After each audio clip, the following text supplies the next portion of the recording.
Yeah, get it on. Got to get it on. Welcome to the podcast. I want to bring on comedian Jim Jeffries. Jim, good to meet you. Hello. This is a nice fortune for me because I was watching HBO and I saw your special, I Swear to God, which is the name of the special, by the way. That's not me just saying, I swear to God. I saw the special, which aired a couple of weeks back, and they aired it quite often and during prime time. And I will say this. One of the best stand-up specials I've seen in many a year. Oh, thank you. And I was saying on another podcast, I think, or maybe I was saying it off the air, but I was not familiar with your work. I was just cruising, just channel surfing on a Friday night, saw you doing your stand-up. I think that no one's familiar with my work in this country. I got to be honest with you. You don't get stopped on the street that much? I've been stopped on the street by a lot of people who are channel flicking. I'm the channel flicking comic. I was, well, it's a good compliment. Well, Because HBO said it didn't rate very well for the first 10 minutes, and it normally drops off as it goes along, but it picked up. So obviously people watched it and then started ringing up their friends or something. Yeah. But I don't think many people were like, oh, I'm settling in for Jim Jeffries on a Friday night. No, I didn't know who Jim Jeffries was, I don't even really like watching stand-up that much, and I stopped on Jim Jeffries, and I was like, this guy's really fucking funny, and I watched the entire thing. Now, I probably caught it 15 minutes in and watched it through the end, but then the following night... Oh, the first 15 was shit. Oh, no, you caught that, did you? Yeah, it sucked. Yeah, I caught it the following night. It did suck, but and then also what happens to me all the time is I catch it the next night and come in on the exact same joke I came in at the night before. Well, they aired it 9 times. Mm-hmm. I still haven't seen it myself. I can't watch myself on television. You're good. Yeah, I know the jokes, but I can't. Right. I don't think I could sit there and watch his goofy head for a whole hour. Yeah. Some people really dig watching themselves. If I ever get a movie or anything like that, I'm not going to watch it. Yeah. There's no way. I could never be one of these guys who directs myself, like Clint Eastwood directs himself in films. How do you do that? How do you be judgmental and still... Oh. And you physically have a conversation with yourself where, like, Clint says, Clint, come here, I need to talk to me in my trailer. Exactly. Look a little bit more scary, Clint. So, I was in love with the stand-up and with the special, and I thought, who is this guy? And then, as circumstance would have it, the following week, he was booked on my show, so I'm so glad I saw you. Oh, so you didn't book me. I didn't even know how I got here. It was just for laughs. We're trying to advertise, right?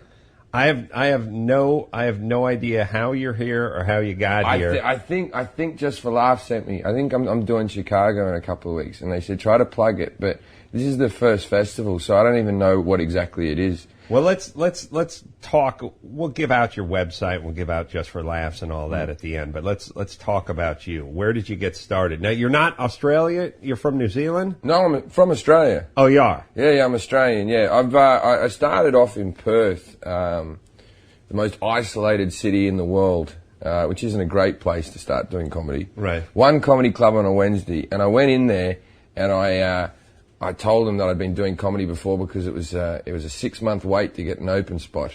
Really? And I was studying musical theatre of all things at university, and I went on and just stole a huge Richard Pryor routine because I wasn't knowledgeable enough to know that you had to write your own jokes. Right. I thought you just went up, and I was doing a lot of jokes about how hard it was for me being black and everything. Right. And you know, sure. Then people were coming up to me afterwards going, "Oh, you're a thief," and I'm like, what? Right. You have to write these jokes? So then I had another 6 months off thinking, this is a fucking kind of a gig, this. You got to actually sit down and think of things. And write and memorize and then regurgitate. That's why I always get very pissed off when people say, like, whenever I start dating girls, they go, well, it's all right for you. You only work for 20 minutes a day. Right. Or you only work for an hour a day. Yeah. No, the gigs are pleasurable. I love doing shows. I just hate getting there and having to prepare for it. Yeah. And go over the material, prepare the material, and then physically get there. I mean, the travel. The travel is immense. I drove 30,000 miles last year just in Britain. Really? Yeah, it's a little island. I drove up and down that thing. So you went from Australia to Britain. I did comedy in Australia for 1 year, and then I moved out to England. London, there's more comedy clubs in London than there is anywhere in the world. Really? Heaps of them. And they pay well as well. And I think there's more comedy clubs in London than there is in all of America, just in London. Really? Yeah, I never heard that statistic. You can do 5 gigs in a night. You can plausibly do it, but you're driving in a lot of cabs to get that done. Right. But then also, it's a great country to be working in, because if you even want to go up to Manchester or to Liverpool or Birmingham, whatever, nothing's really more than a 4-hour drive away. Molly's coming up and saying hi. Molly's Jim, lovely. by the way. Is Molly a guide dog or just looks like one? She just looks like a guide dog. She wouldn't help anyone do anything unless there's food involved. She doesn't look that great, but hey, you want to come up here, Molly? Sit up on the sofa. So you start in Australia. You go off to England, and you still have a place in England, right? I still got a place in London. I was working in England for 7 or 8 years. I don't know. I went on September the 13th after the buildings fell. That's when I moved to England. Really? Because I remember I'd never been on a big plane before. Right. And I remember packing my bag and seeing that on the news and going, this isn't going to be pleasant. What did you do in Australia before you began doing stand-up? I had little bits of bartending, disabled carer, selling mobile phones. I worked as an opera singer for a short while, which is something that was a little bit weird. But I guess you can sing. I can't anymore. I've ruined myself through drugs, cigarettes, and booze. Just my vocal cords are stuffed. Yeah. If you watch the act, there is quite a fair bit of talk about booze. Well, you probably drank 6 pints of beer during the course of doing your show. No, there was three pints in an hour. Yeah.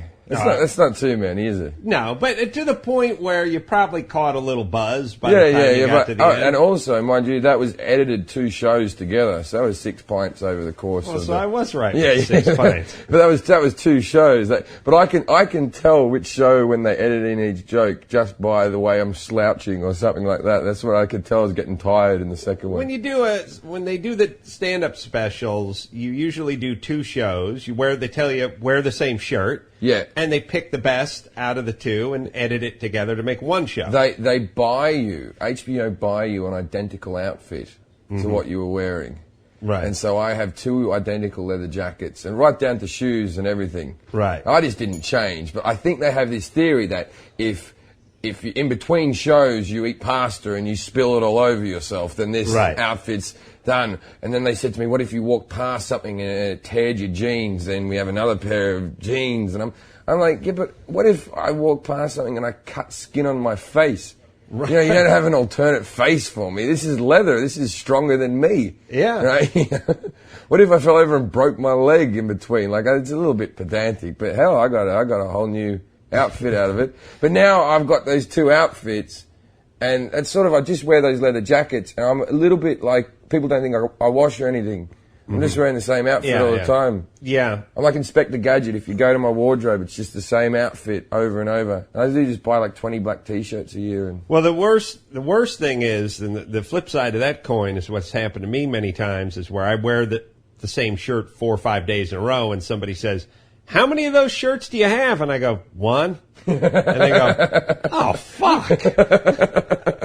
That's worse, actually, than the other way around. Well, I've had heckles. Jim, don't you change your clothes? Just people yelling out. And then I don't care. It's an image thing. It's branding. I'll say it's branding, but really it's laziness.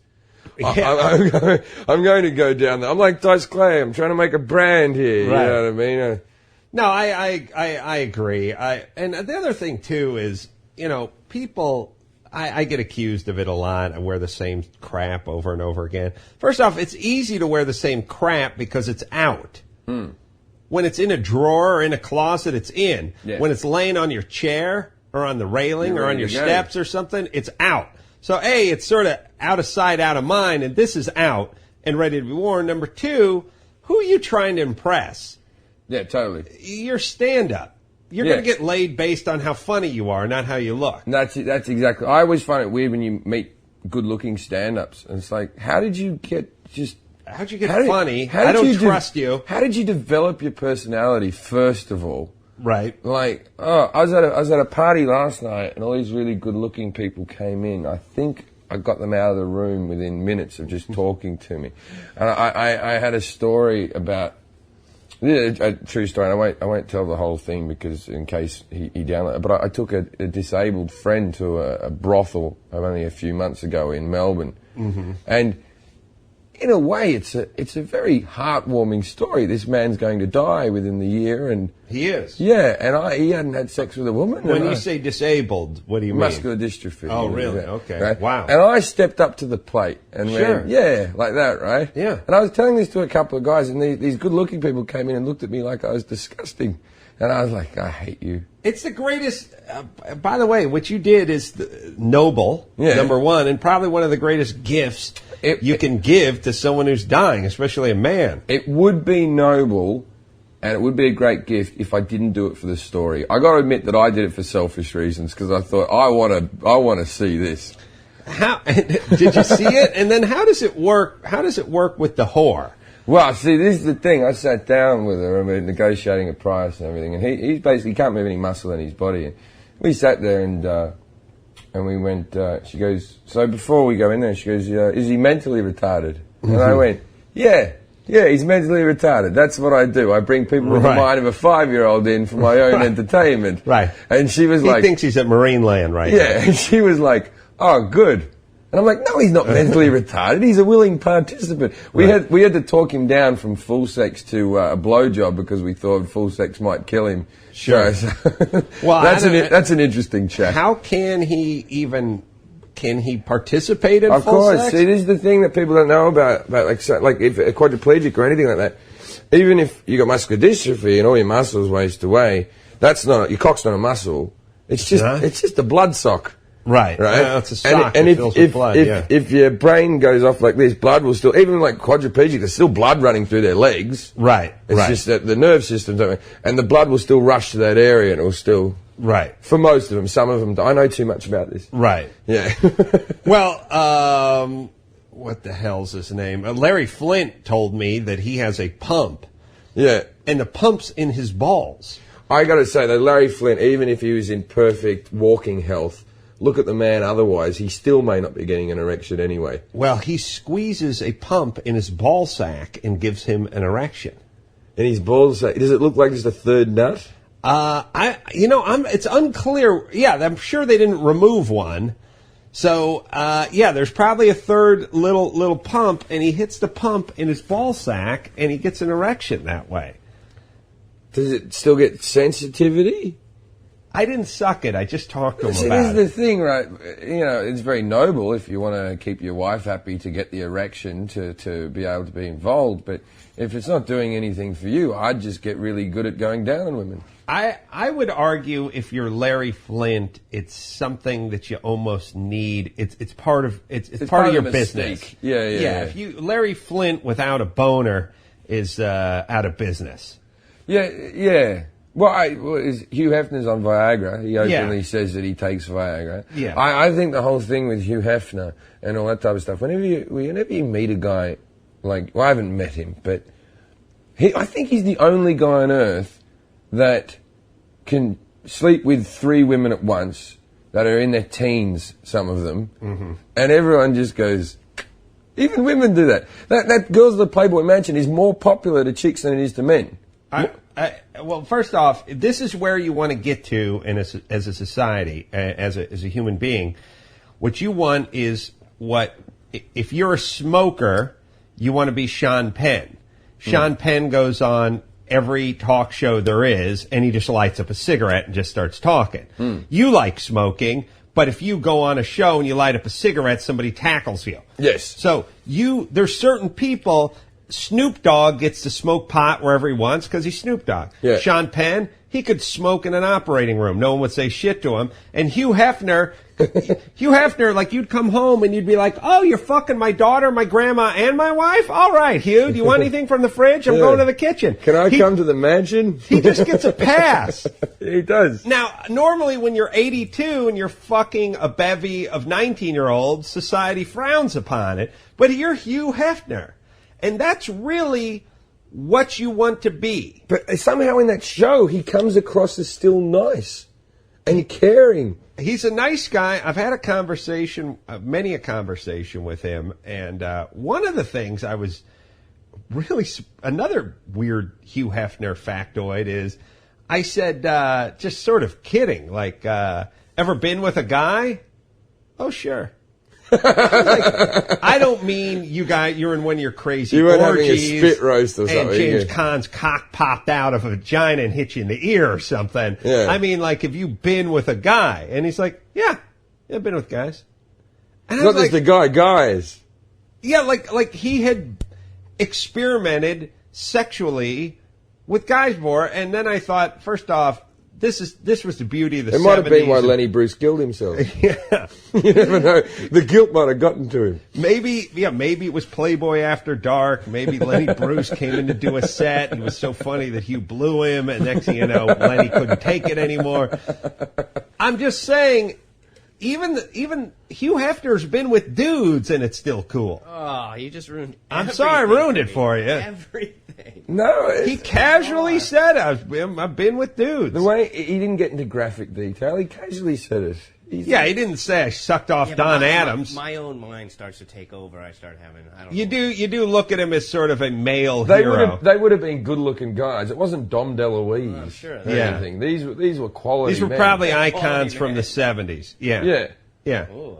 Yeah. All I say to Hugh every time I see him, by the way, is, you have the Playboy channel. Instead of just showing like edited hardcore porn, which I don't have a problem with, go back on Sunday night. Go back and do the vintage stuff where you show the old Bill Cosby host, the Bunny Olympics, where and he's all the walking around with the pipe and the show all the cool vintage parties from the 70s with the roller skating and the hot bunnies we remember growing up with. That's all I say. From what I can tell, those parties at the Playboy Mansion, they used to be people fucking in the grotto, and now it's just people taking photos.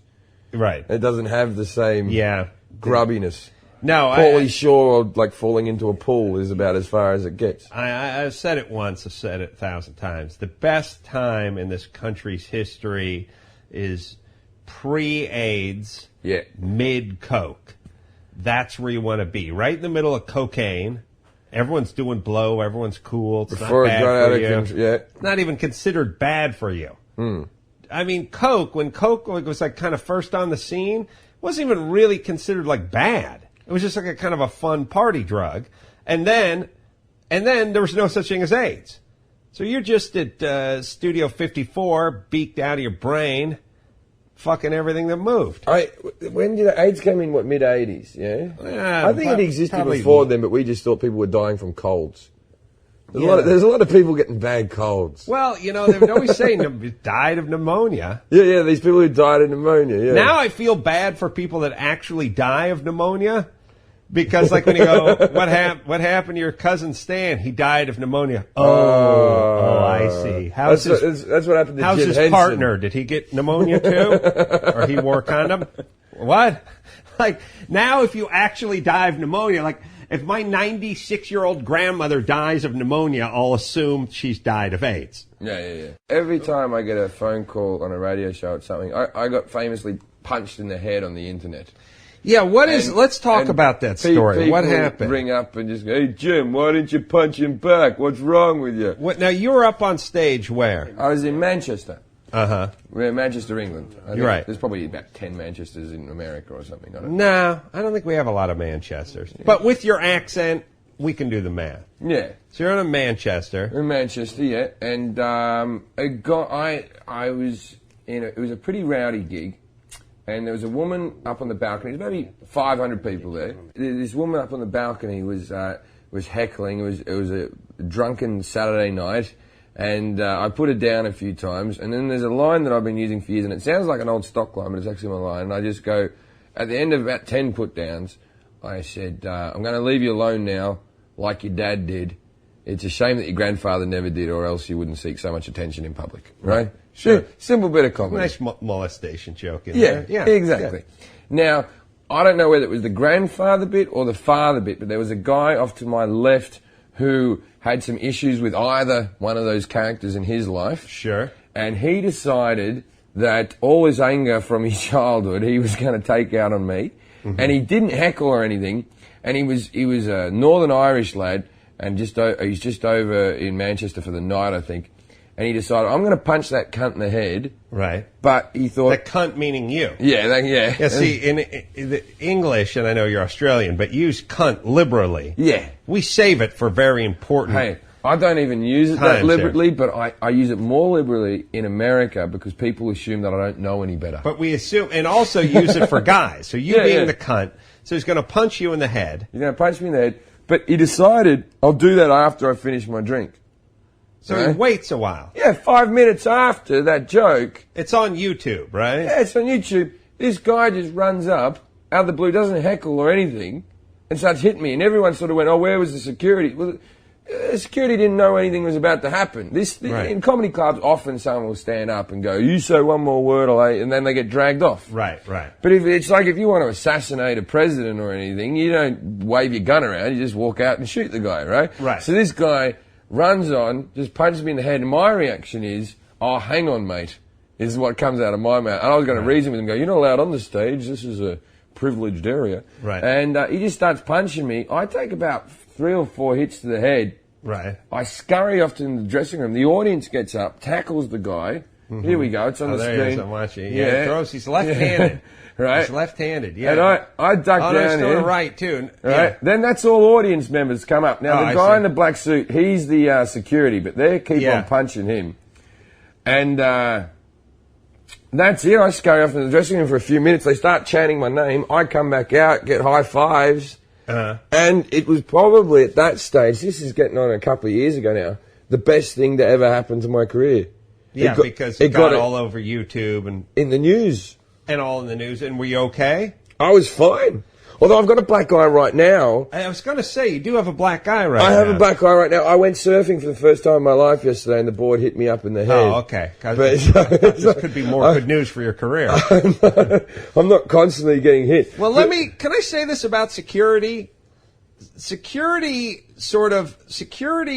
shows up to clean up the mess, but they're rarely in between the trouble. No. I got to say, I was watching Sports Center last night, and there was a professional. It was the French Open, I think, is going on, and some nut job jumped out of the stands. Ran out, he's holding the Brazilian flag up or whatever he's doing. Was he naked? Was it a streaker? Or he was dressed sort of like a clown from the turn of the century, like a Renaissance clown. He's a bit Cirque du Soleil. Yeah, a little Cirque du Soleil, yeah. So it's a sort of gayish clown from the Renaissance. And somewhere between rodeo clown, gay clown, and Renaissance clown. With a Cirque du Brazilian Soleil. flag. Yeah, the Brazilian. And he was holding some flag up. He ran up to the tennis player who was standing there. It wasn't really much the guy could do, but he took his cap off. He put his cap onto the tennis player. The tennis player kind of he was annoyed, but he wasn't frightened. He danced around for a while,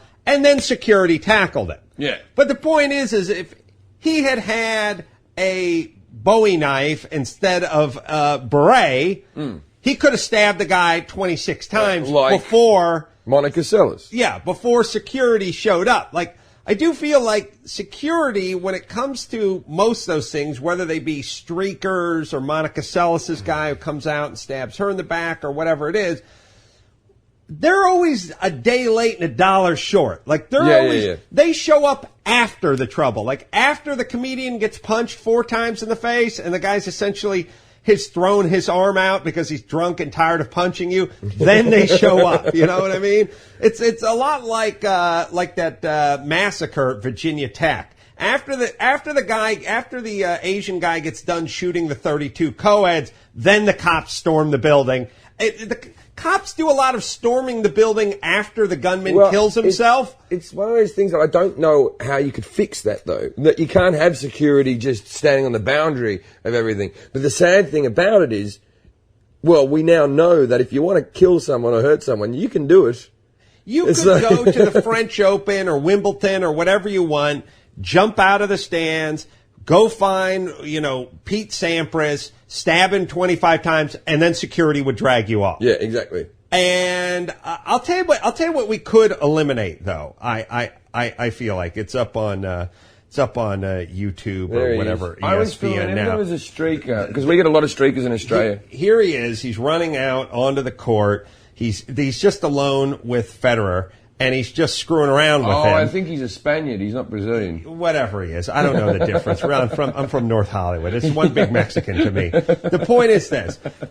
Here's what security does do. I'll tell you where the fault is. Because you're saying, what is security going to do?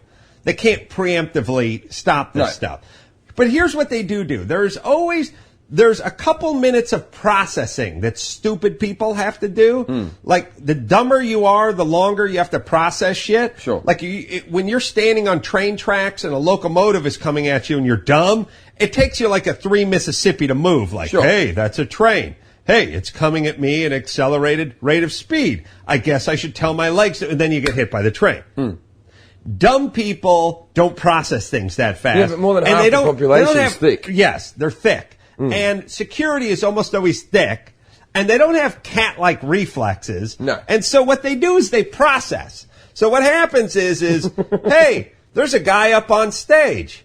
Wow, he just punched Jim Jeffries in the face. 1 Mississippi, 2 Mississippi. No, he hit him again. 5 Mississippi. Now he's punched him a 3rd time. Hey, you know what? I should stand up and go do something. And now the guy stands up and walks out on stage. The security should, wait a minute, that's me. Somebody should call, hold on, what's this badge on my blazer? Jesus Christ. I was wondering why I was getting paid to be here instead of paying. I should get up and do something about it. I've seen it happen. I've seen guys jump up on stage. I've seen these things happen a million times. Security, even if they're nearby, always does a 3 Mississippi of, there's a guy out on the field and he's running around naked. Sometimes it's a real art to being a comedy club security guy, which is very different from being a guy's security in a nightclub, in my opinion. Because you got to know when the moment is that, okay, this person's heckled too much now. Right. Someone can heckle a little bit. Right. And then if it gets like a 3rd heckle, you got to go in and go, hey, enough. Right. But then there's that one security guy who's a little bit gung-ho. Right. And someone heckles once and they're getting their head kicked in an alleyway out the side. And that guy's not good either. The psycho who's too alert. Right. At a comedy club, but at the French Open. Oh, yeah. No, the French Open, anyone steps on the court. Anyone's foot hits the clay. It's clay, they your could fist slip, hits their and then head. you'd have a lawsuit. Get on out your there. hands. Yeah, don't process. One of my famous security stories was I was watching the band Green Day. Yeah. And they're one of those bands that you never know if you say it at a party whether you're cool or not. Yeah. You know what I mean? Yeah. They're one of those artists where you go, I like Green Day, do I? You like them? Right? I mean, I like them. And then you can always do this one. I liked Green Day, 10 years ago. Yeah, Dookie was a good album. Right? But then they sold out, right? I like when you try to gauge people. I'm really into Wilco and Radiohead, right? Right. Yeah, because they're cool. Yeah. It's always weird. You try to feel other people's music shit out. Then you get someone else going, I think Pink. You go, Pink? Really? You sure? It's always funny when somebody beats you to the punch, and then you have to change your opinion so you don't piss them off. Yeah. Like, I was listening to the Steve Miller song Abracadabra. Abracadabra. I want to reach out and grab ya. I heat up. I can't. And I was thinking, I was driving. I was on vacation. I said, this is the worst fucking song I've ever heard in my life. It's a retarded nursery rhyme, Yeah. I heat up. I can't cool down. And it's just a gay, retarded song. Like, Abra. So, and I get to this party, and there's this chick sitting there. It's Tony's wife, by the way, someone Donnie and I know. And I'm like, hey, man, I was just driving up here. Have you ever really listened to the lyrics of that song, that Steve Miller song, Abracadabra? Oh, I love that song. And then I have to do that Really? It is catchy, isn't it? I'm going to get some punch. You want anything? Because you don't feel like... I was right in the middle of that fucking song sucks, but she just jumped right in with, I love that song. And maybe she hates Abracadabra too, but she thought that you liked it, and now she's walking away thinking you're a fucking idiot for liking Abracadabra. And she's on some podcast somewhere else going... Yes. She's talking to some other... She's talking to Yahoo seriously about how...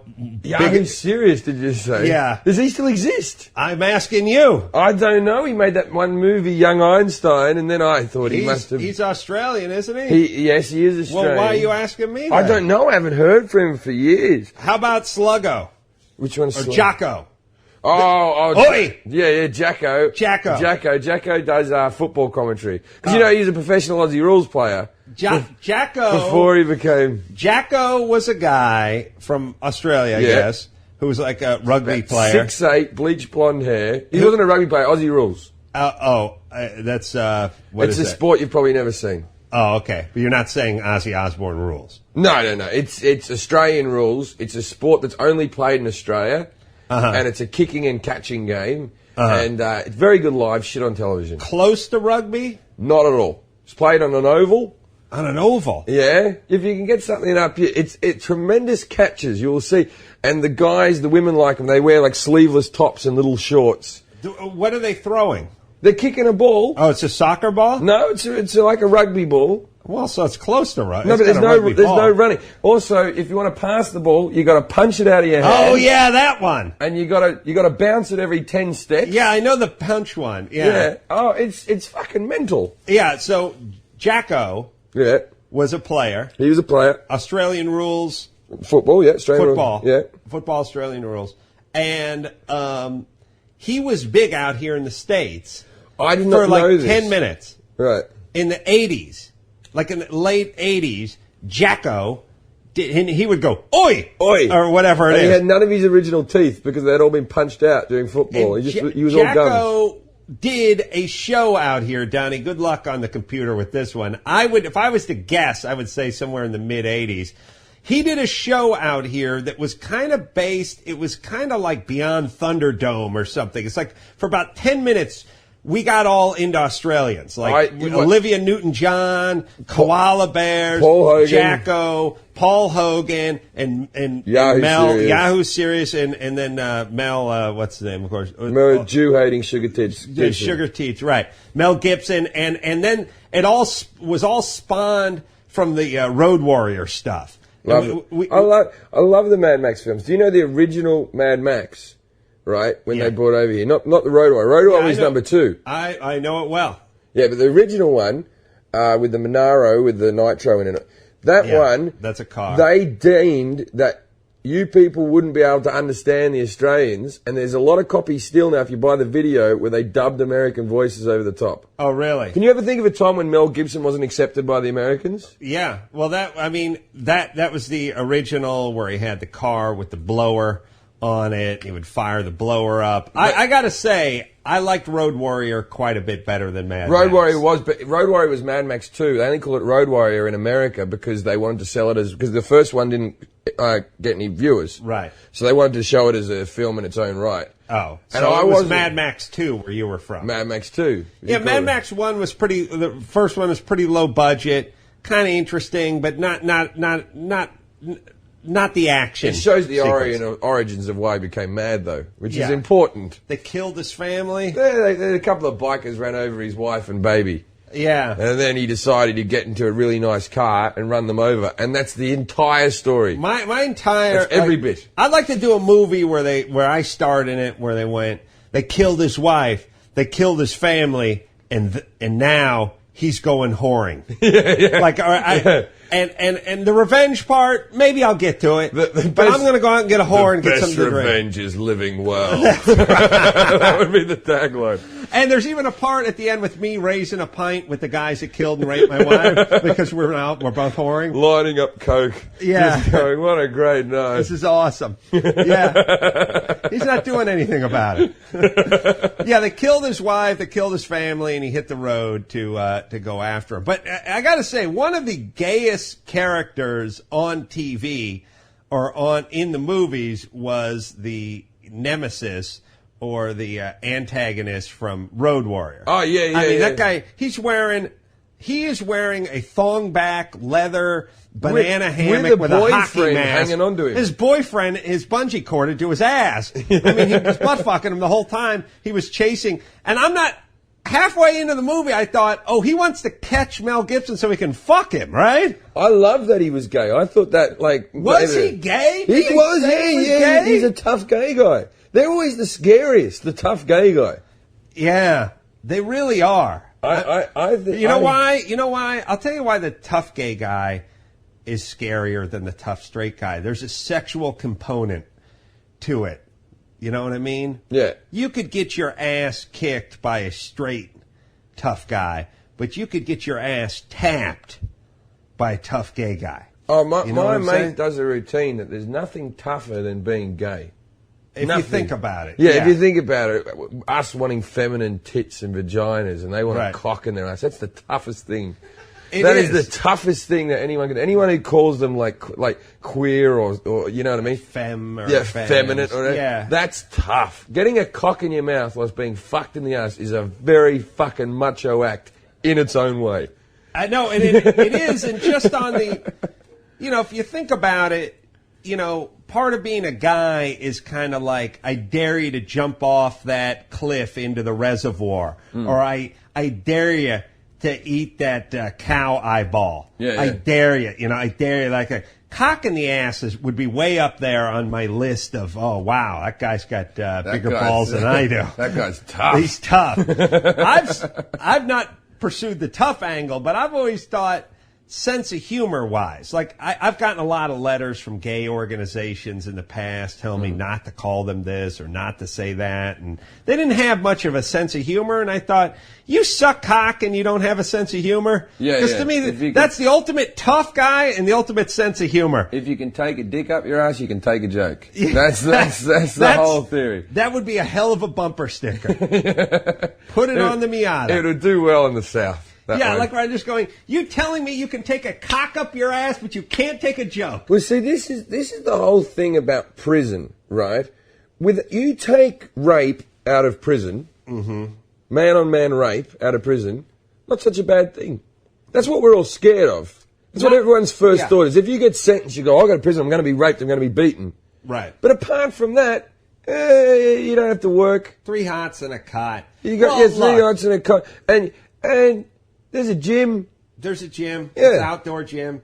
You can play hoops every day. Yeah. Who the fuck has time in their schedule to play a pickup hoop game every day? Yeah, exactly. You join the softball team. You take rape out of that, I could do 3 months of that standing on my head.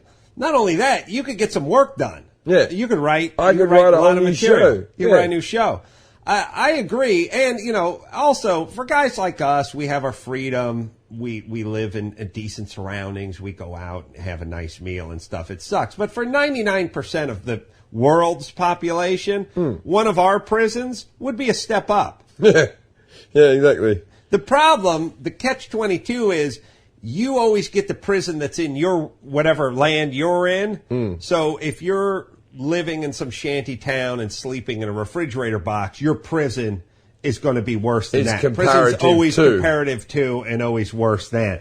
If 99% of society could come to one of our prisons, they'd be doing pretty good. Oh, yeah, no, it's no Abu Ghraib, is it? No, yeah.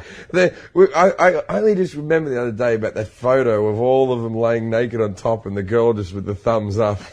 And then we were trying to humiliate them for war reasons to get out secrets. No, you weren't. You were being You're having fun. You were having fun and you were being dicks. I just say you're having fun, by the way. And somebody says, here's what I would say if I was one of those Abu Ghraib guys or any military guy that ever got accused of one of these kinds of crimes. I would say, look, I make $826 a month. Yeah. Now, if you work at a fucking Orange Julius or Der Wiener Schnitzel, or McDonald's, you make $826 a month, but I'm getting shot at.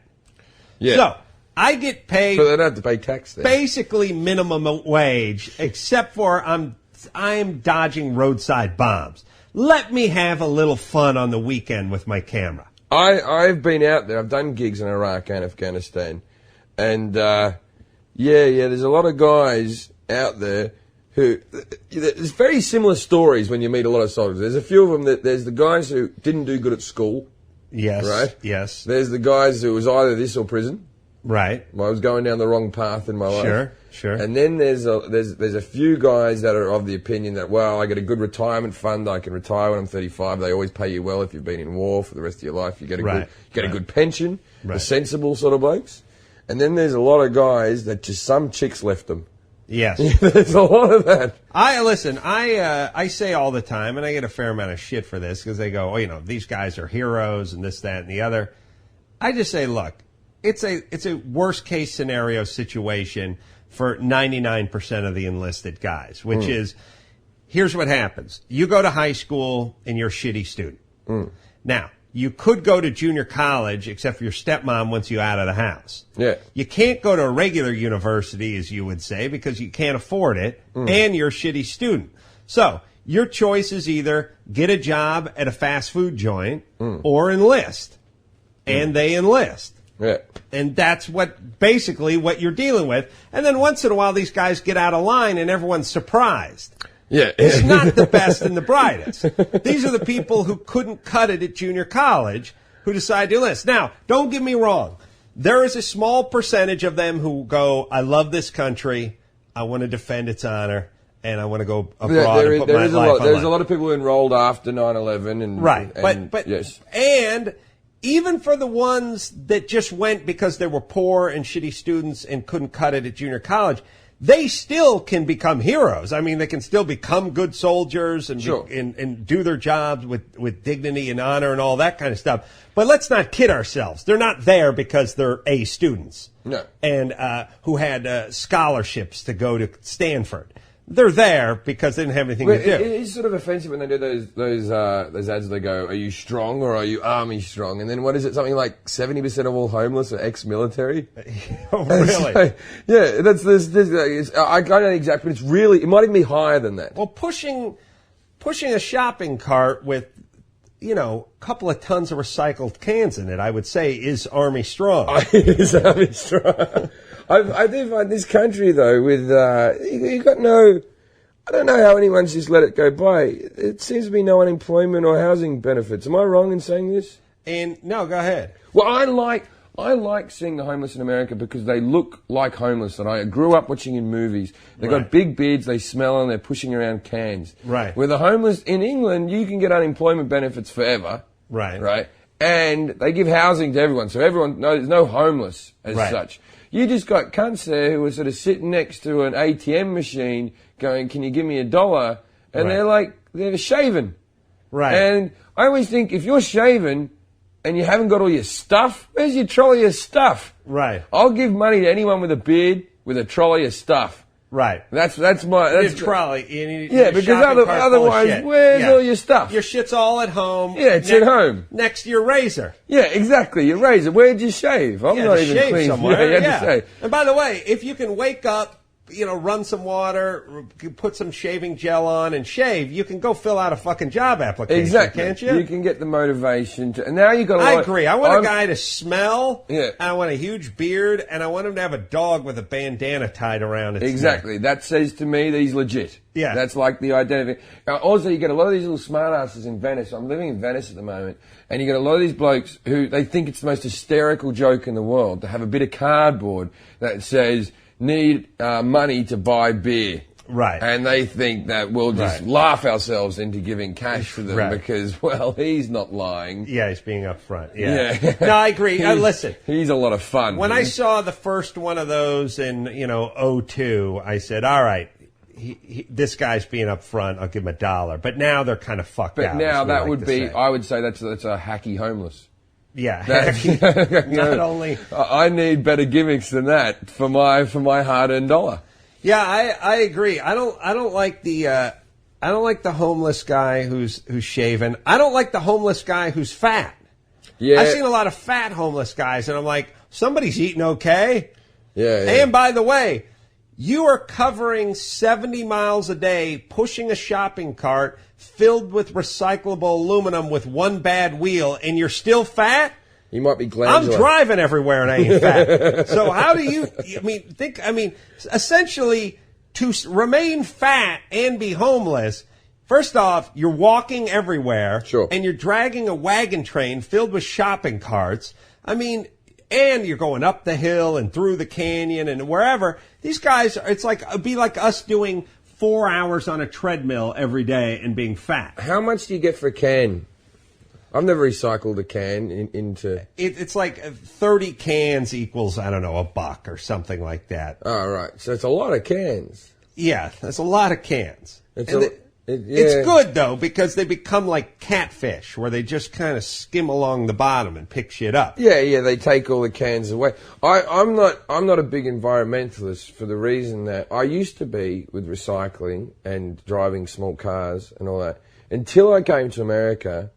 And if I saw another program that was like, Britain, put your TV on standby, and then I went to Vegas and I was like, fuck this. Right. I'm not putting my TV on standby until this, because America uses 1/4 of the world's energy resources, right? So I'm like, I know that there's the theory, right? Me putting my TV on standby is like going up to the bushfires in LA with a cup of water and splashing it on and going, well, there's my bit. If we all do it in unison, then the fire will be put out. But I know there'll always be some rich bastard sitting next to me going, isn't it hot?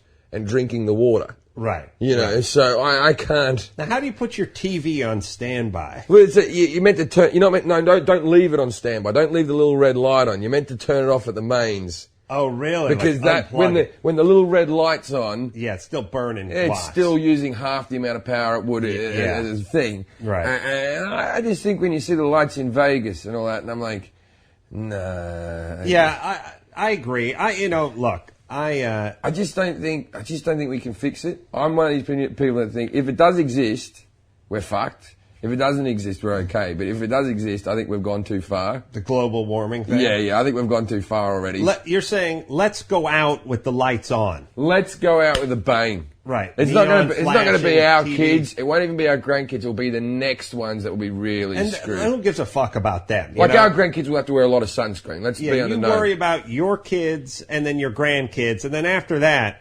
who's to say one of them wouldn't be a serial killer anyway? Yeah, my great grandkids. Let's be honest. Would they come and clean my tombstone and make sure there's flowers on my grave? Would they? Fuck no. So fuck. Why am I helping? Why am I helping them for? Yeah, they don't want to help me. Listen, I agree. And, look, I was just saying this yesterday. We got to get some nuclear power plants going in this country. I know everyone goes nuts about the word. But it's better energy, yeah. Well, look at it this way. And seriously, and Donnie, you can go try to computerize this, but all I was saying to my tree-hugging a-hole Hollywood friends who have this, knee-jerk reaction whenever you bring up nuclear to them, look at it this way. In World War II, we had battleships. And those battleships they were diesel-powered engines. Sure. And those diesel-powered engines would burn millions of gallons of fuel. I mean, you think about how big a battleship is. Think about the size of a battleship. Think about the tonnage of a battleship. And I don't know if you can figure this out, Donnie, but how much fuel it would take. I mean, they wouldn't measure it by the gallon. They'd measure it by the ton. Yeah. And how much fuel it would take to propel something that size through water. Like the Missouri or something. Like the Missouri at 30 knots. Now, if you think about it, if anyone's ever been skiing, water skiing, or been down to the lake, you get one of those little water ski boats, little fiberglass ski boats. A lot of those things have like big block Chevy engines in them, and they get horrible gas mileage. Yeah. They drag you around the lake. It costs $200 They're worth of working gas. like 5 miles a gallon. Yeah, you got to fill that thing up all the time. Now that's a small 17-foot fiberglass pickle fork, ski boat. Imagine a goddamn battleship with a barber shop and all the munitions and all the airplanes. Because the barber shop was what that really weighs it down. Have you ever tried to move a barber chair? Smart ass. One of those little candy striped poles. They don't move themselves. Try to move a barber chair one day and then see who's laughing. The heaviest chairs in the world. They are heavy chairs. The base on them is like 4 inches around. You go to full recline. They don't even tip over. They're that heavy. Point is this. How many millions of gallons of fuel do you have to go through to have that battleship going around the world constantly? All right. Well, now, how much carbon monoxide is that putting out of the smokestack? How much resources are you burning in refining the diesel fuel and in pulling the fuel out of the ground and burning? Think about that. Now, all the battleships nuclear powered. Right. They have a rod the size of a softball. It powers the ship for 30 years. Yeah. Imagine what 30 years of diesel fuel going through that same battleship. Just to the ocean as billions of gallons. Yeah. Just coming out the smokestack, being refined, being pulled up from the ground. So now we have battleships that can go 30 years. And again, these are rough estimates I heard on the History Channel when I was drunk 9 years ago. But we have a battleship that essentially they'll go for 30 years on just one nuclear whatever the size of a softball. So if you're into the green movement, shouldn't you be into that? Yeah, nuclear power, yeah. Now do the same thing with cars. With cars, and instead of having coal-fired energy stations or whatever, coal-fired generators, you have nuclear generators, and they can safely do away with it now. They can transport it safely now. They can do all that kind of shit now, and it's fine. So why not go nuclear on it and save a bunch of coal and save a bunch of whatever? And because the Green Party and the left are sort of hypocrites and they can't admit when they're wrong because it was all this no nuke shit out here in the 70s, we have not built a nuclear power plant in like 35 years and way the fuck behind. So these people that were attempting to do something to help really essentially fucked it up and fucked up the planet worse because all the coal mine. And by the way, they always talk about, the dangers, the nuclear danger. How many people die in coal mines every year in this country and around the world versus nuclear power plants? I'll give you the answer for the nuclear power plants. 0, you fucks. 0 people died versus thousands of people die mining coal. The filthy, filthy coal every year. So what the fuck? Not just in disasters, but emphysema and stuff afterwards. They've found out all these people in Wales and that are all fucked up now. I'm of the opinion that when I first came to America, I started to get upset with you all because what was it, like $3 a gallon for petrol. Right. I never heard so much whinging. Yeah, and we're babies because you just came from a place where it was $6. 8 when I left. 8 it's about when 7 now. Right? What's it in Australia, by the way? Australia's a little bit more than here. It's not too much. It's maybe 4 a gallon. But I think it's reasonably priced petrol. If you say that and probably people don't like it, I just think in the sense that we're running out of it, it's still cheaper than milk. Right? Listen, I completely agree. And like whenever these stories, it's people don't bellyache as much as the news. Here's the problem in this country. We have 3,500 news outlets and really only 2 or 3 good stories. Yeah. And so they have to fill all this time. So they send the reporter down to the gas station, and the reporter stands under the sign that says $3.02 a gallon for premium. And then they interview poor people that pull up, and they go, I don't know. And then they go, last month it cost $31 to fill up my Camry, and now it's $38. And I'm angry. And then they go, do you think it's too much? Of course it's too much. And they always say it's too much. And they always say that thing, they go, do you think you'll still be able to drive your car at these rates? And they always say the same thing. I don't know if I'll be able to keep my car at these. And it's like, fuck How off. fucking poor do you have to they be? could triple the price of petrol. You'd still keep your car, mate. Hey, they just raised it 4 cents. And the best part is the fucking guy who's canceled his vacation plans. He goes, well, I was going to take the family to the Grand Canyon, but no more.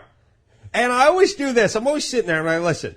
The Grand Canyon is in Arizona, and it's probably 231 miles from here. Somewhere in that neighborhood. Let's say it's just cost him another $20. That's the funny part. It's not $20.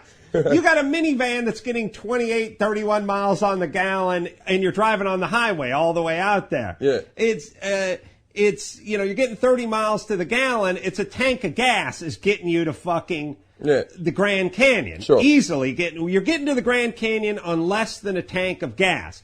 So gas has gone up 4 cents a gallon, 41 cents. Yeah. Whatever the fuck it is, you're canceling your vacation. Maybe you shouldn't go on vacation. No, I wonder how stingy you would have been on other things if they actually went before, because maybe that was his whole budget on food and hotels and everything else, and the whole family are up for it. No one ever said. Here's the thing: I used to be extremely poor, and nobody wants to say anything. No one wants to go, oh fuck, get over it. Who gives a shit? Because the people that have money have a lot of guilt, and so nobody wants to go like. So hold on, gas went from $2.51 a gallon to $3.02, and you've canceled your plans to go to the Bay Area this year for vacation. What the fuck's wrong with you? And maybe you shouldn't be going on a vacation. Maybe you should be staying here and working if that's what's going on. But no one ever does that. Everyone just goes, oh yeah, no, things are tough all over. I agree. We're spoiled over here. I would like to have a news channel that did that. Just news where they just go, what the fuck are you talking about? Wake up to yourself. Yeah, they do it. They could do it in the weather when it rains out here for more than a day and a half. They always hit the streets. How you dealing with the weather? How you dealing with the street? England's the worst. England London has one snowy day a year. And it always happens, one day a year. Right. The town shuts down. And everyone and all the news reporters go out and want to know how people are dealing with it. It's an inch. Right. The cars, cars will stop in the street. Everyone will get out. And you'll come back and get your car the next day. Right. Like it's that level of nowhere. Right. What are we going to do? Yeah. And they have the airport shuts. Right. And they talk about it's a blizzard. Right. And it's like an inch of snow. And the kids are as happy as fuck. They're out in the street playing in it. Yet it rains 300 days a year. You know, my plan, I know, much worse. My plan, Donnie, find out anything about a nuclear battleship or I'm not aircraft carrier? I'm not sure it's aircraft carrier. I'm not sure how many battleships we have there. Oh, okay. I said aircraft carrier 9 times before that. They got lots of aircraft. What'd you find out? I keep finding information about the ships, but I can't find out about how much fuel or what the fuel measurement name is. All right. Well, anyway. The government's probably censoring that. You know how they are with the propaganda. Speaking about World War II, I met a guy about 6 months ago, and I actually pitched this to a movie company that this would make a funny film, and they just said it was too dark. But I met this dude who was in his 90s, and I was sort of like, he's in his 80s, and I was like, he was talking about the war, and I said, "Oh, were you in the war?" After the gig, he goes, No. He goes, I dodged the draft. And you always, when you meet those guys, you're like, good for you. Right. You know, what did you fake? A bad back or something? Wow, very ingenuitive. Right? So this guy dodges the draft, and then he stays in London. Now, London was getting bombed once a week. Right. And everyone was on the street, and they'd all go down into where the tube was, the underground, and they'd all sit there for 4 hours. And I said, that must have been scary. And he said, it was the greatest time of my life. He said, all the men were overseas fighting. Right. If you can't get laid underground with a whole lot of women who think they're about to die, you're never getting laid. Right. It was the wedding crashers of the World War II. This guy would like hear the different thing and rub his hands together probably with get glue. a hard on. Yeah, like a dog hearing a can opener. Like, oh, that Pavlovian response. Like, oh, yeah, baby. Oh, yeah. He goes in the dark, hugging them, making sure they're safe. You do that. This may be our last moments on this planet. He was doing that weekly. Wow. Yeah. Meanwhile, the other idiots were scurrying to get in their Hurricanes and Spitfires. They were out there going, I have a girl back home. And when she hears what a hero I am, then she's going, and this guy. This draft dodger, the guy who faked the club foot, was fucking your girl back home while you're doing battle with a Messerschmitt over the channel. Exactly. Underground in the soot. Jesus Christ. I took that, and they said, no, that's too dark to make a movie out of that. I mean, I don't know. It's funny. Yeah, I could definitely. It's a period piece. I could see Jack Black starring in that thing, doing a Cockney accent. Yeah. Calling everyone governor. Yeah, going, all right, my lovely. Time to go, oh, the air raid siren. Yeah. Well, that seems like a good place to wrap up. Jim Jeffries, this has been a delight. Cool, man. I'm a big fan. Where can we go to find out more information? Jim Jeffries. Just for tour thing, it's Jim Jeffries, spelled Jeffferis. I had to change my name when I did the HBO special because if that SAG thing when you join the union, it turned out there was some guy already called Jim Jeffries, so I had to put an extra E in my name. Oh, really? And the guy at the counter, I go up there and he's like, "That's how I spell." I put it, like that now, right? And he goes, "Your name's already taken." And he goes, "You have to have another name." And I'm like, well, I didn't know. And then there's people queued up, and he's like this, "Come on." Right. And I'm like, "You fucking serious? I got to name myself for the rest of my life like this." Right now. Right now. Yeah, now you could go with Jim, J. Jeffries or something like that. Yeah. I just put the extra E in my name. What if you just freaked out and yelled douchebag? Yeah. And he'd written that down. Yeah, exactly. There's also the thing is, there's one guy who he was on Magnum PI 20 years ago. He was on like 2 episodes, and he's still renewing his membership every year because he thinks that it might pick up for him at any stage. I'm with you on that, which is, here's who gets the name. Whoever's more popular right now. Yeah, exactly. We gotta go on to IMDb and find your whatever rating. And if you don't rate, sorry, you're the new Jim Jeffries. Yeah, I'm the new Jim Jeffries. There should be. You did an episode of Petticoat Junction in 1968, and we got a young, hot comedian up here, and he's got to change his name. I appreciate that we can retire some names like we do basketball jerseys. Mm-hmm. There's some names like Marilyn Monroe. It's retired. Put it up there. It's done forever. Right. But that's not us B-grade celebs. Sure. Yeah, let's fight it out. I will take this a step further and take it to cities. We have like a Rochester, New York, and a Rochester, Minnesota. Yeah. There should only be one. There should only be one. And there should only be one. We have like Salem, Oregon. You have like 20 Springfields, don't you? 20 Springfields, and we have a bunch of different Salems that are on different coasts and stuff like that. Let them fight it out. Let's see which one wants it the most. Get the toughest guy from each Salem or Springfield or Rochester and let him go at it and see if he can bring home and the new town. Now, you tell me if this wouldn't be the greatest goddamn pay-per-view ever. Right. Are you ready? Yeah. This is my pay-per-view because it's gotten confusing. I got into an argument with a guy because we were flying and we're talking about Rochester, and I think there's one in Minnesota and there's one in New York. And he thought I was talking about the one in Minnesota and I was talking about the one in New York. And it's happened with Salem, too, and many other city or town names that are the same and on different coasts or thousands of miles apart. We say, here's the deal. Pay-per-view, enter the octagon, mixed martial arts, toughest dude who was born, has to be registered at a hospital, must be born in your Springfield or your Salem or your Rochester, whatever it is. He goes into the cage. It's a tournament that takes place over a number of weeks. The winner gets to keep of his town name. If there's 20 town, you got to fight 20 guys. If there's 2, it's just you and the other guy. But either way, the winner keeps their town name. Your town gets turned into Doucheburg. or the shitbag Bill. they get to name it. The people who win get to name it. They get to name it. And they may give it something horrific. Yeah. So then you just go at it. There's a lot on the line. Yeah, a lot. You're literally fighting for your entire town comes out to support you. Another thing with America, can we sort out, can you move the border on Kansas City so that all of Kansas City's in fucking Kansas? Oh, yeah. If I want to hear another one of those whinging bastards go, no, I'm from Kansas City, Missouri, and they try to act like that's the posher bit. Yeah. And everyone doing gigs. I'm like, no. Oh, right. Yeah. Yeah. It is fucked up. Yeah. And then, I don't know. And even for that matter, do we need a North Carolina and a South Carolina? Yeah, Can we just have one of the Carolinas and the same with the Dakotas? World should also, if this TV show's successful with the Rochester thing, I think we should have a big fight, country for country, on PowerPoints. Mm-hmm. Just plugs.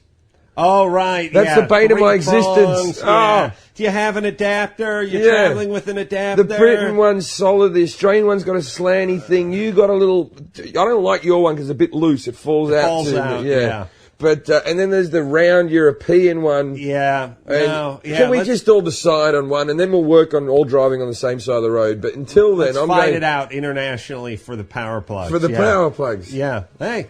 These are all great ideas. We should take a break and talk about this off the air so we can get rid. Jim Jeffries, go to jimjeffries.com for information about tour dates, concerts, and places will be coming near you. And until next time, this is Adam Carolla for Jim Jeffries and my good buddy The Wheeze saying, Mahala. Do it again. It's the Rascal Kid.